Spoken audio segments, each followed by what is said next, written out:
Hello everyone, welcome back to my channel. It's me, Rory Dances. If you're new to my channel, consider giving a like, share, subscribe, and tap the post notification bell so that you'll get notified. Hindi ako magsasawang magpasalamat sa lahat-lahat sa inyo, sa mga teachers, sa mga students, sa mga little ones, paano, nakikita na siya kahit saan sa Pilipinas, and hindi ko in-expect na aabot siya Luzon, Visayas, and Mindanao. And I am really hoping na yung fundamental positions of the Arms and Feet natin can reach 1 million, and I don't know what will I do if that video will reach 1 million. Thank you so much. Hindi ko na-expect na aabot siya sa ganong number.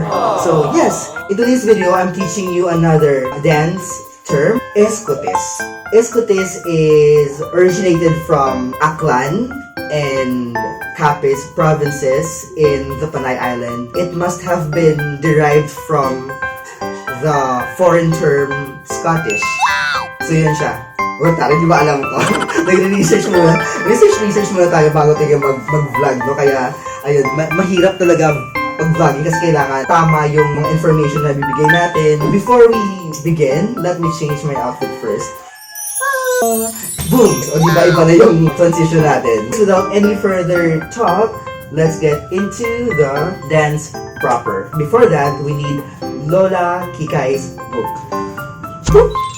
So yun guys, let's start. The new dance term that I am teaching you is escotes. Again, escotes is a term originated from Aklan and Capiz provinces in the Panay Island. It must have been derived from the foreign term Scottish. Let's begin. Escotes music in 4/4 time counts 1, 2, 3, 4. So let's make it more faster. 1, 2, 3, 4. Remember guys, yung R na makita niyo dyan, ayan, that means right. Yung left na naman na nasa loob ng parentheses, that means left.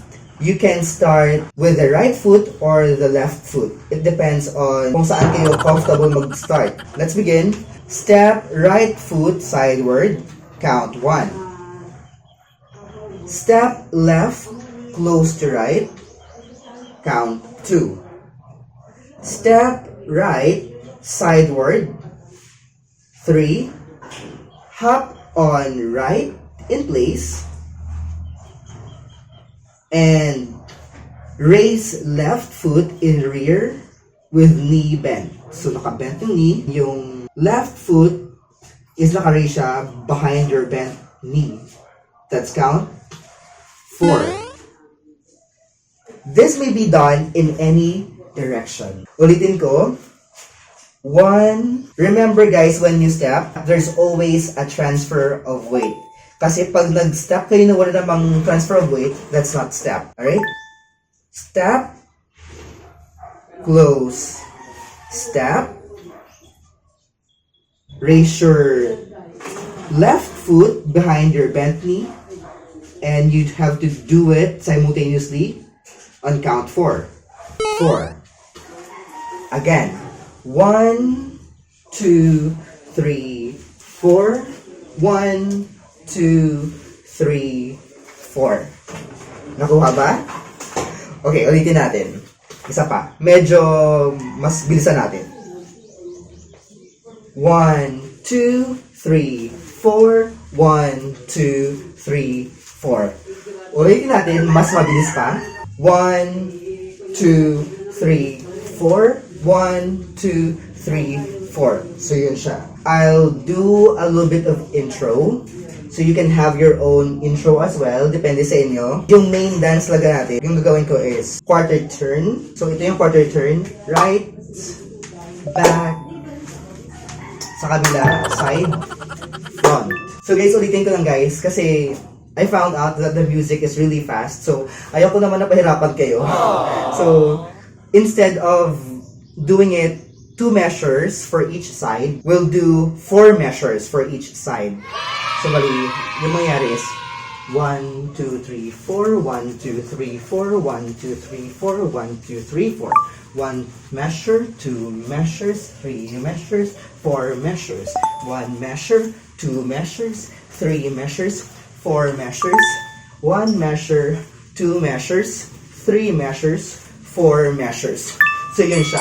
Sorry guys inulit ko kasi ayoko naman pahirapan kayo, Diyos mio Marimar. Hindi naman lahat ng mga viewers natin is mananayaw. Kaya nga nandito tayo para mag-send ng help kasi alam ko yung feeling na pinagdadamutan. Ayaw ko naman yung gawin sa inyo. Ano ba yung tinatawag na measure? For example, 1 measure, 1, 2, 3, 4. Diba sinabi dito na yung count niya is 1, 2, 3, 4. Yung buong step mismo has 4 counts. Pag natapos mo yon, that's 1 measure. Pag sinabi ko namang 2 measures, ibig sabihin, we'll do it twice. Pag sinabi ko namang 3 measures, we'll do it 3 times.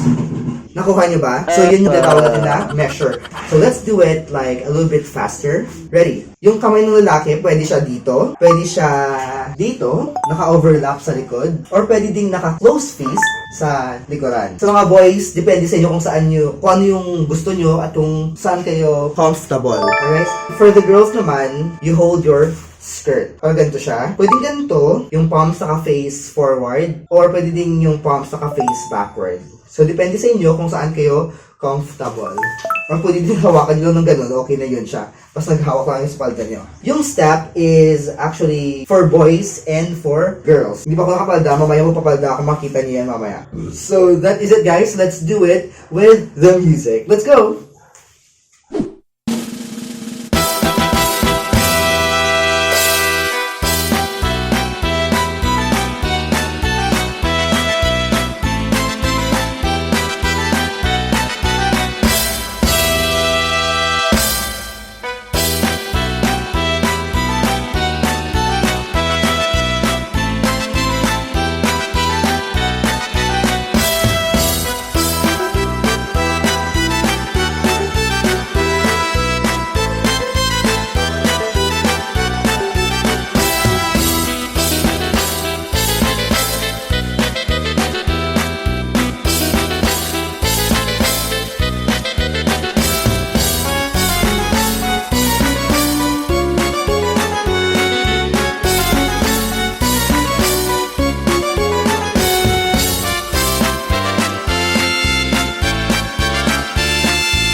So that is it for today's video. Thank you so much for staying up here. I really appreciate your time. I hope that you've learned something from this video. To those who are giving genuine comments, I really appreciate that. Thank you so much for appreciating my work and my effort. So thank you so much. To those who are new to this channel, please don't forget to share this video to your teachers, to your classmates. That is really what I want for my channel. I want this to go over the Philippines and if possible abroad so that we can share our culture, who we are as Filipinos. To those who are asking where I got this music, the music that I'm using is Escotes. If you're asking where I've got this, it's actually from Sir Dandan. I'll put his Facebook link in the comment section, so just go there after the video. That is it guys. If you learned something from this video, consider giving a like, share, subscribe, and tap the post notification bell so that you'll get notified. Thank you so much guys and I'll see you next time. Bye!